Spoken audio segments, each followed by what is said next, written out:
Yo, what's up guys? Zach here, and we are back with another video. Finally getting the first ride video that I've been promising you guys for a while now. In this video today, I'm gonna kind of go over everything that's been going on with the bike. As you know, it was stolen before with the first couple of weeks of me living here in New York City, and I've actually kind of really been keeping this under wraps, but pretty miraculously, the cops were able to locate the bike really only just a couple of blocks away. I'm gonna throw some footage in there of when I was on my way over there to pick up the bike. I had no idea what kind of shape it was going to be in, what it was going to be like. So I really just wanted to finally be able to show you guys a first ride here in New York City. Gonna take the bike out and head on over to Gotham Depot Moto. You know, it's really exciting to be able to have a machine that I've spent so much time building, so, you know, customizing to my own liking. And, you know, I was really bummed when I thought that I would never see this bike again, but thankfully they were able to locate it and recover it. And, you know, after, you know, a couple grand and some time spent at, you know, shout out to Ducati NYC, you know, she is back up and running and in perfect condition. So let's go over what actually happened with the whole having my bike getting stolen. You know, we moved to New York City at the end of May, and I actually did not bring the Panigale with me for the first couple of weeks that we were here. I had a friend of mine from DC ride the bike up for me, come and stay for a weekend. You know, that was a really good time. Obviously, you know, a big trek, especially on a bike that's not all that comfortable for, you know, upwards of 5-6 hours of riding. But he brought it up for me, and, you know, I had been spending the first couple of weeks looking for a garage or a place that I was going to keep the motorcycle so that I could keep it out of the rain, out of the elements, keep it safe. You know, I'm in the Upper East Side, and around us there are a number of different underground parking garages. However, unfortunately, none of them actually take motorcycles, and none of them offer basically motorcycle parking on a monthly basis. So I had spent some time doing some research and connected with the guys at Gotham Depot Moto before I even moved to New York City. But, you know, I kind of went over there, checked out the garage. Literally the day after the bike arrived up here to New York, I went and checked out the garage.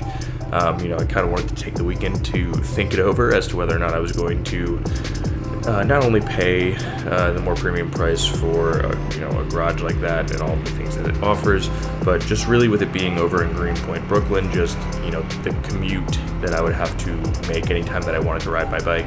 And, you know, being someone who's now working from home, it would be strictly, you know, to take the bike out in terms of, you know, just Sunday rides, you know, just for pleasure, not for actually commuting. So I took the weekend to decide whether or not I was going to commit to, you know, using that garage. And Sunday morning rolls around. I had the bike parked right in front of my apartment. Every morning we take our dog to Central Park for off-leash hours. And, you know, today it was a really unseasonably cool day for the middle of June, and I'm walking back with my girlfriend, and I remember distinctly saying, yeah, I'm probably going to take the bike out today, really get my first ride in New York. I'm going to film it. I'm going to spend the day just exploring the different neighborhoods, maybe get out of the city. And we come to our street, and we're walking literally by to then go up to, you know, our stoop, our walk up, and I'm looking between these two cars and nothing is there. And I remember distinctly thinking to myself, okay, maybe, you know, I just mixed up the spots between which two cars I parked it. But then I noticed that my cover was on the sidewalk, and that's when my heart just sunk. You know, I knew obviously the bike had been taken. You know, there was no other signs of anything, no other pieces of the bike left behind. but it was gone. And, really that moment of realizing, there's just no way you're going to see this bike again. I mean, it's been stolen in a city of 8 million people. I really wasn't even all that familiar with New York City at that point. I had no way to track the bike. It's been 24 hours since I last seen the bike. It was gone, and it was going to be gone for good, is really what I quickly came to realize. So the first thing I did, obviously, call the police, had to file a report, got my insurance involved, and I was pretty much preparing to just collect my insurance money, cut my losses, and try and get something else. And you kind of go through all the stages of grief. I'd reached the acceptance stage about a week.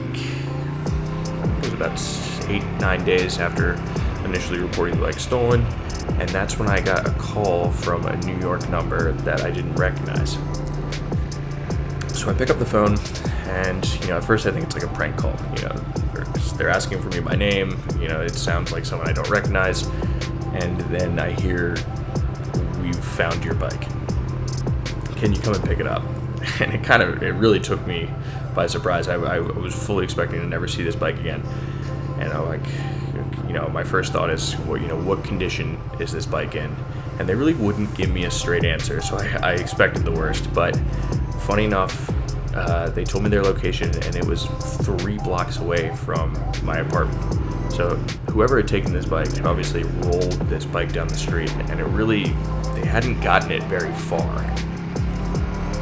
So I grabbed my backpack, my helmet, and I, decided to take this walk the couple blocks away to what I essentially presumed to be a destroyed bike. I really didn't even want to have to see, what these people had done to my Panigale. But, I round the corner and I see the bike sitting there, and it's up on the sidewalk, tucked into a corner on a dead end.